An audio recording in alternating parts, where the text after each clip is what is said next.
Greetings on the channel. Find out more now. We will talk about why Kari Lake's new accusations about her election loss get even more confusing. Thank you in advance for your likes and subscriptions, and here we go.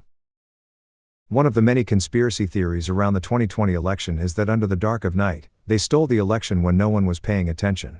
After Kari Lake was defeated in 2022, she had to fumble with another excuse. This movement is so powerful, Ben, she told the Real America's Voice streaming network. They couldn't do what they did in 2020.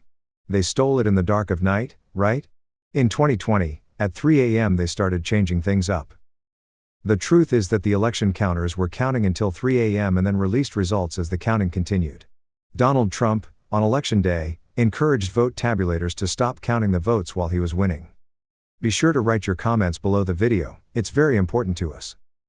Our movement is so massive, they had to do it in broad daylight, Lake said without explaining how the two were related. They had to, literally sabotage election day in Arizona, and everyone saw it with their own eyeballs. And no one is going to forget what they saw. The media can't keep saying, "Oh, nothing to see here. We didn't, nothing happened." They can say it, but no one is believing it anymore. Almost all Republicans and Democrats who lost on election day in Arizona have conceded that they lost. Lake is one of just two others who refused to admit they didn't win. Lake began by blaming Republicans who were counting the votes.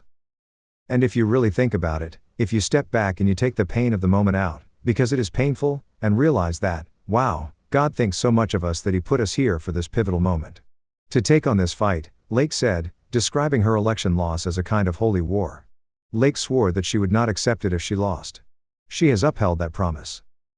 It's unclear if Lake will pay to have her volunteers go door to door in Arizona and count people individually, or if she'll pay for a recount or another method of fighting against the loss. Currently, she's in court suing over the election by using hearsay and unverified facts. Kari Lake lost the governor's race to Katie Hobbs by 17,117 votes, Alexis Danneman said in a motion filed Thursday.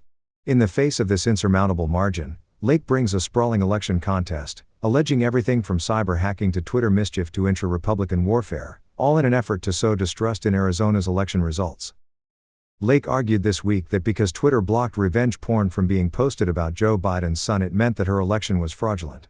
Another allegation was that a UPS driver somehow stole the election.